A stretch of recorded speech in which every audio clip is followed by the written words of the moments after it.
Okay, so hello everyone. My name is Viraj Sanjay Dhadas. So today we are going to discuss a video topic presentation on cluster computing versus grid computing. Now, at first, what is cluster computing? Cluster computing means connecting multiple computers, nodes, together so that they work as a single system. Means here we are connecting multiple computers together for better efficiency and the better performance. Also, they are situated at the same location.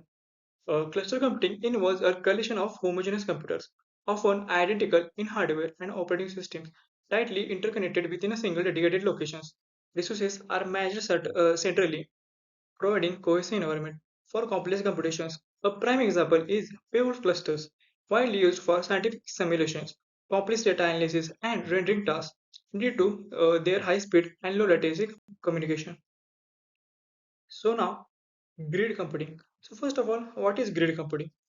Grid computing means using computers from a different locations, maybe across the world, to work together on one big problem. Means here the computers are situated to the different locations to work on a same problem, but they work as a autonomously, means independently.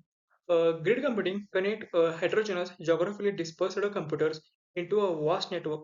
Unlike clusters, each node in a grid operates autonomously with distributed resource management. This loosely coupled architecture allows for the file sharing of computational power across different organizations and locations. A notable application is Sun's Large Hadron Collider (LHC) grid, which aggregates computing resources from institutions worldwide to process vast amount of experimental data, showing its ability to combine global research assets.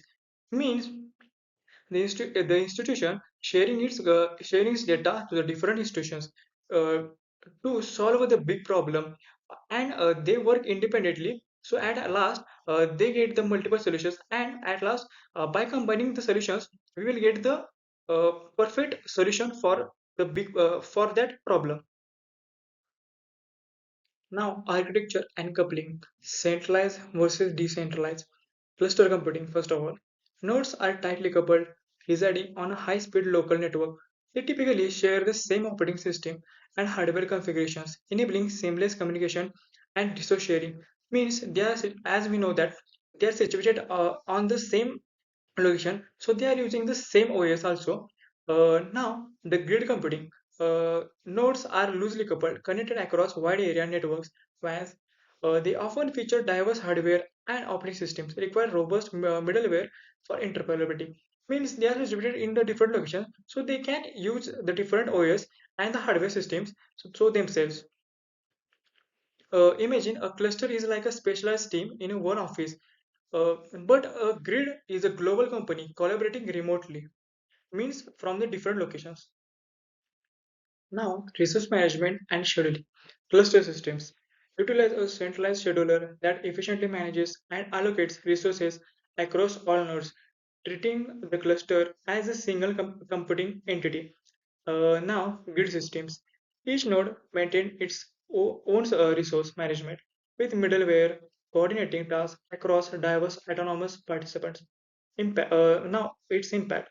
Clusters excel at fine-grained parallelism, requiring rapid inter-node communication, while grids are optimized for coarse-grained independent tasks that can run asynchronously.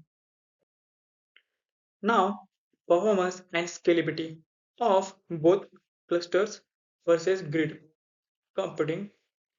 Uh, so first of all, cluster performance offers exceptionally high speed and low latency due to tight interconnection, ideal for tasks requiring rapid data exchange.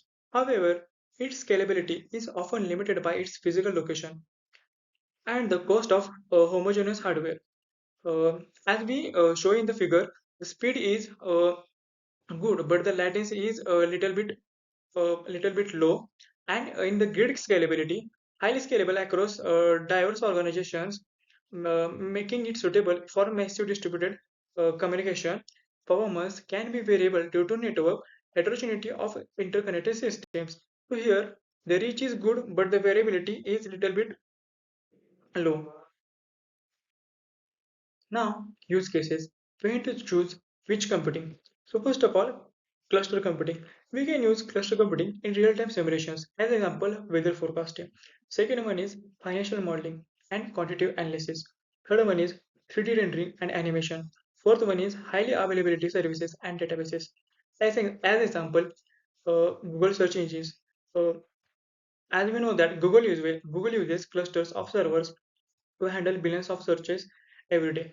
It means the Google servers or the computers are situated in the same location for the better performance. Now, Uh, grid computing used in the large scale scientific research like drug discovery. Second one is distributed data mining and analytics.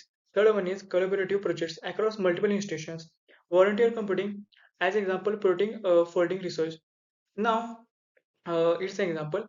World Community Grid IBM project uses idle computers across the world to work on humanitarian research projects like curing diseases. Means uh, institutions share their data to the different institutions for the solving the big problem by grid computing. Now, visualization of cluster and grid computing. As we can see here, the first one is cluster computing. In the cluster computing, the servers or the computers are situated in the same location.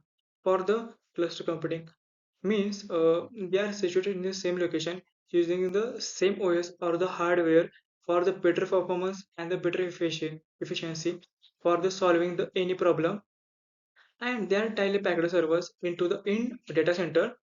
The second one is grid computing. Grid computing means they are situated in the different locations for solving the for solving the big problem and getting the solutions from the different computers from the different locations distributed across continents via internet.